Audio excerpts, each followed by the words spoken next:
Okay, so get this. Those future astronauts might be wearing spacesuits created not too far from where we're standing right now. Yeah, about 3 hours away in Delaware. The seamstresses there are stitching together those new suits. And tonight, they're giving Evan Kosloff exclusive access as they test them out. I'm just sewing down this like 1/4 of an inch. Emily Hearing has loved sewing since she was 17. It's like a dance. You and the machine are dancing together. It's a much more delicate art than what you would think it is. But this seamstress isn't just making blue jeans. She's actually working on something a bit more out of this world. It's really cool to tell people that I get to work on spacesuits. Yeah, she works for a company that makes NASA's spacesuits, one stitch at a time. Like, actually, it is really cool. The company is called ILC Dover and has been making NASA suits for more than 50 years. And no doubt the stakes are pretty high. If something happens out in an atmosphere that's uncontrolled, you're talking about an astronaut's life.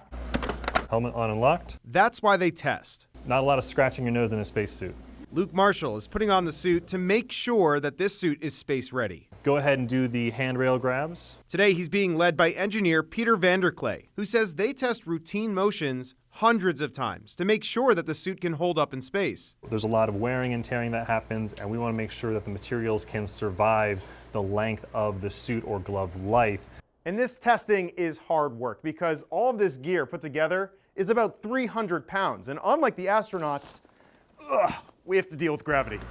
Like a big, heavy metal coat.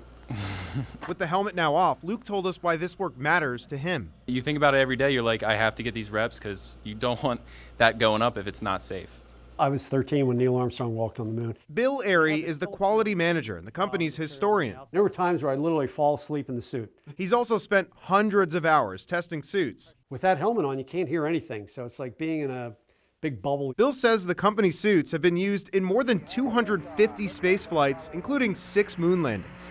It's one small step for man, one giant leap for mankind. If you think about it, there's that famous picture of Buzz Aldrin on the moon, right?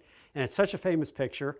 And yet it was built right here, and that outer layer that you see, that whole part of that suit was built right here in Frederica, Delaware. A small town company with an extraterrestrial reach, with their walls now filled with letters from thankful astronauts. Here's a good one here. This is Jim Lovell. To the gals of Frederica, thank you for sewing straight and careful. I would hate to have a tear in my pants on the moon.